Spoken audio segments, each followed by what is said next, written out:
What's happening, everybody? Jeff Lightsy Jr. here with the Black Boss channel. Thank you guys for watching, listening, supporting. We appreciate it. Now, I'm here today to talk about the Tampa Bay Buccaneers and their game against the Los Angeles Rams. So, the Buccaneers obviously lost 27-24 to the Rams. Jared Goff threw for, 376 and 3 touchdowns. He also had 2 picks.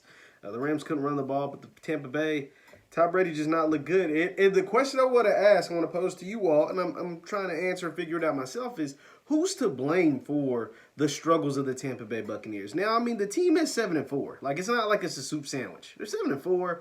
They're a solid team. They're probably going to make the playoffs. They'll probably finish the season with 9 or 10, maybe even 11 wins on the year. But when they lose, they just don't look good. Even though this game was close, the Rams honestly tried to give they tried to give Tampa Bay the game several occasions. Besides the 2 picks Jared Goff threw, some of the play calling was very questionable, and they tried to almost give this game back to Tampa Bay and give them several chances to go take the lead or win this football game. So who is to blame when Tampa Bay struggles, right? You have on one end the defense that gives up, that's one of the best run defenses in the entire NFL. I think they may be top 3 in run defense, and they have a pass rush. They're in the top 10 in sacks. Like, they're a pass rush that really gets after the quarterback.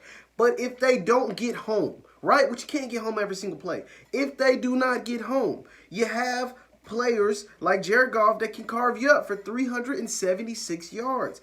Robert Woods had 130 yards in the touchdowns. Cooper Kupp had 11 catches, 145. Like, this happens because that back half of this defense isn't very good.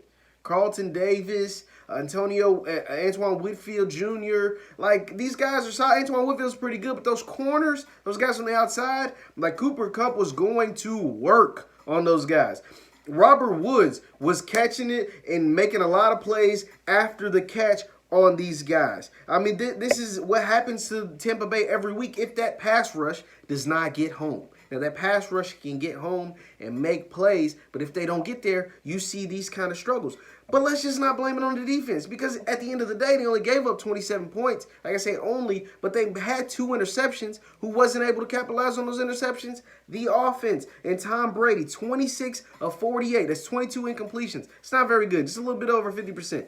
2 touchdowns, only 216 yards, but 2 disgusting interceptions. Like, 2 interceptions were just simply bad. Like, they were the same, essentially the same play. Like a post route that was covered pretty well, but you threw the ball nowhere near him.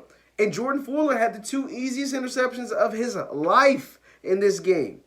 You had Ronald Jones, and that's the thing about Tampa Bay. When they lose, it's because they don't run the ball. They just simply don't run the ball. They had 18 carries last night. 18 carries last night. Ronald Jones, when he gets the ball, is statistically, is one of the better backs in the league this year. Like, when he yards per carry, and coming into last game, I thought the game against the Saints, well, they only had 5 total rushes. And today, last night, Ronald Jones only had 10 carries for 24 yards. Like, when they don't run the ball, they become one-dimensional. They're an easy team to beat, because Brady isn't going to beat you anymore. It's just that simple. If you have any kind of pass rush, and the thing is, the Rams didn't have that great of a pass rush. They just got a lot of pressure. They didn't get a lot of sacks. They got a lot of pressure and a lot of guys and a lot of bodies in Brady's face. And at this stage of his career, at 43 years old, he isn't the same guy. So you get any type of guys hovering around his legs, hovering around his feet, all in his face, he becomes flustered. And he makes bad decisions, like those 2 really, really bad interceptions that he threw. Really bad interceptions that he threw. And so at the end of the day, who is there to blame? Who should we blame for when the Tampa Bay Buccaneers struggle? Because they're one of the most fascinating teams in the league this year. You got Tom Brady, you got Bruce Arians, you got a young coordinator in Brian Leftwich. You got a defense that's actually pretty good. It's just bad on the back half. So who is to blame? Well, my blame is going to Tom Brady, right? I'm not going to sit here and call Tom Brady washed. I'm not gonna say he don't got it anymore. Until it happens, I'm not gonna say it, because this team is 7-4, right? Like, this team still has a winning record. This team is still gonna make the playoffs. Until it's all said and done, I just can't do it. I'm not gonna do him like that. But he isn't the same. And again, there's certain games he looks really old. Right? I've said this in videos prior. But in this game, it was another example of Brady looking his age, 43. He's not the only quarterback that did it this way.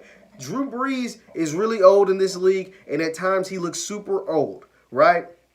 Just super old. His arm isn't the same. Now he's getting injured all the time simply because you're taking shots and you're 40 years old. It's a different ball game than when you was 20, 25, 30, hell, even 35 for these guys. That's for 35 was 5 years ago for Drew Brees, 6 years ago for Drew Brees, 35 was 8 years ago for Tom Brady. Like, it's a different ball game.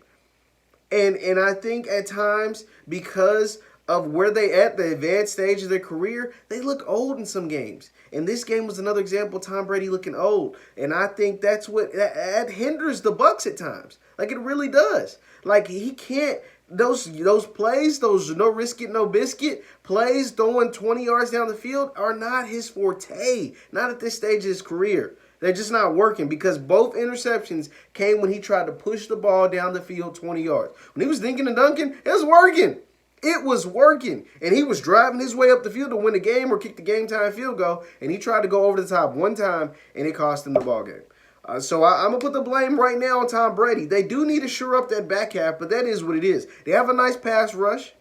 They have a good running game. Stick to running the ball, Bruce Arians. That goes on the play caller. That goes on the head coach. Byron Leftwich, Bruce Arians, you guys got to commit to the run more. You need to get around 25 to 30 carries a game and then give Tom Brady the ball. He doesn't need to be throwing the ball 48 times in a game. You're not going to win in those situations. Let me know your thoughts in the comments down below. Once again, I'm Jeff Lightsy Jr. with the Black Boss channel. Be sure to hit the thumbs up button on your way out. Thumbs up, thumbs up, thumbs up, share, notification bell, and I'll see you guys next time.